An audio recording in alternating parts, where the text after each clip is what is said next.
Geschichte von Zbigniew Herbert mit, ein polnischer Dichter, liest diese auf Englisch vor. Der Alex. Guten Abend, ich bin der Alex, wie der Diego schon gesagt hat. Und genau, ich lese 3 Gedichte von Zbigniew Herbert vor, ein polnischer Dichter.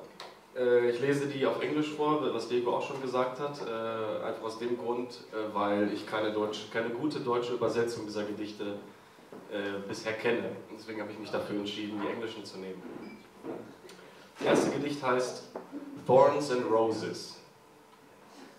Saint Ignatius, pale and fiery, passing by a rose, flung himself on the bush, mutilating his flesh. With the bell of his black frock, he wished to stifle the beauty of the world, which gushed from earth as from a wound. And lying at the bottom of the cradle of thorns, he saw that the blood flowing from his brow was clotting on his lashes in the shape of a rose. And the blind hand, seeking out thorns, was pierced through by petals soft touch. The defrauded saint wept, amid flowers, mockeries. Thorns and roses, roses and thorns, we seek happiness. Exilio.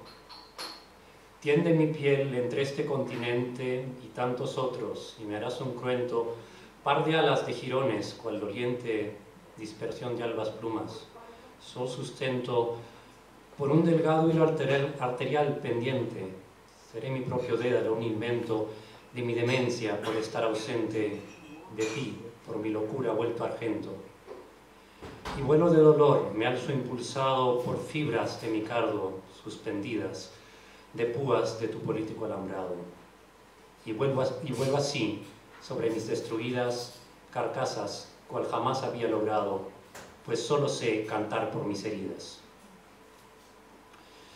Wenn man die Nerven meiner Schulterblätter weit genug streckt, um vom Tigris bis zum Rhein zu reichen, dürfte das Ganze wie ein paar Blutflügel aussehen.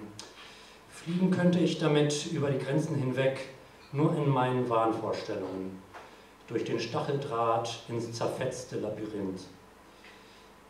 Ist denn der Dichtungsrausch irgendwie vom Schmerzensrausch zu unterscheiden? Ja, und Sorry that I'm not speaking in German, but German makes me a little bit stressed, so I will explain first, before I read my Calaveritas, I will explain what is that. So I'm from Mexico, and in Mexico we have a very nice tradition. It's my favorite tradition from Mexico. It's called the Day of the Dead. And in this day we celebrate death, not as a negative, how it's called, event, but as a very cheerful and colorful one. So it is celebrated in the 1st and 2nd of November, and many things are going on in these days. We build altars that are dedicated to the dead people. We visit the graveyards and we have parties there, actual parties in the graveyards. And we make many things, but among them we write some kind of poems called Calaveritas. Calaveritas means little skull, skull, yeah. And sorry. Totenköpfchen. Totenköpfchen. And these calaveritas are supposed to be poems in which we say in a funny way how other people are going to die. That's the idea behind. So they are supposed to be short, funny, and this is actually something that kids do for their teachers. It's really like some sort of imagination exercise of how can we kill our teachers. Yeah. So I just found some of them in the internet. These are supposed to be not written by known authors, but by everyone. So the first one is really short. I will read it first in Spanish and then I will translate it to English. So the first one is called La calaca dormida estaba. La calaca dormida estaba, y entonces alguien la mordió. Era un perro mañoso que mucho la sorprendió. Mas de lo salada que estaba, el pobre se murió. Now the translation. The dead was sleeping. The dead was sleeping. Suddenly somebody bit her. It was a naughty dog. That surprised her very much. But as she was very salty, the poor dog died.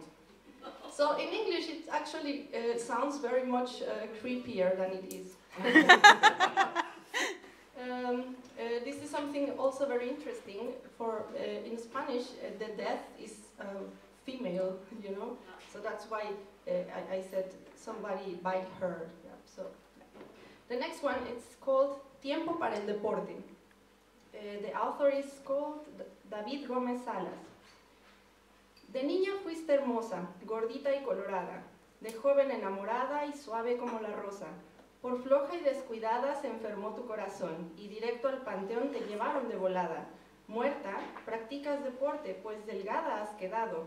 Tus huesos blancos perlados los exhibes con gran porte. Now the translation. Time for sports.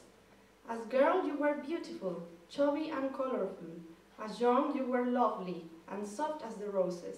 But you were lazy and careless, so your heart got sick, and thus the graveyard you were taken very, very quick. Death, you do sports, and so now you are so skinny, and with great pride you show your white pearly bones. Yeah, something like that. I made a translation myself, so it's not so accurate, okay? So we also use this kind of poems to criticize other people. So for example, this poem is about a person that used to be very beautiful, but then it's careless, so they got sick and so on. And then we are tell them, you're going to die because of this. Come on, you can do better, okay? And now the last one. It's called Tiempo para ver películas. The author is also David Gómez Salas. Por trabajo intensivo vivió con enorme tensión, cansado, con poca acción, aislado y reflexivo. Sin tiempo para los demás, solitario, ocupado, aburrido, desvelado, murió y no sonrió jamás. Ya muerto pudo descansar, relajarse y disfrutar, ver películas y gozar. Solo tuvo que esperar una atenta invitación para viajar al panteón. And now the translation. Time for movies. Due to intensive working, he lived with great stress, very tired, with poor action, isolated and reflective. With no time for anybody, lonely and busy, boring and sleepless, he died and never again smiled. Once he was dead, he could relax and lounge, watch some movies and enjoy. And for all this, what he only needed was an attentive invitation to travel to the graveyard. It really sounds creepier in English. I'm sorry, in Spanish is actually funny. Okay, that's all. Thank you very much.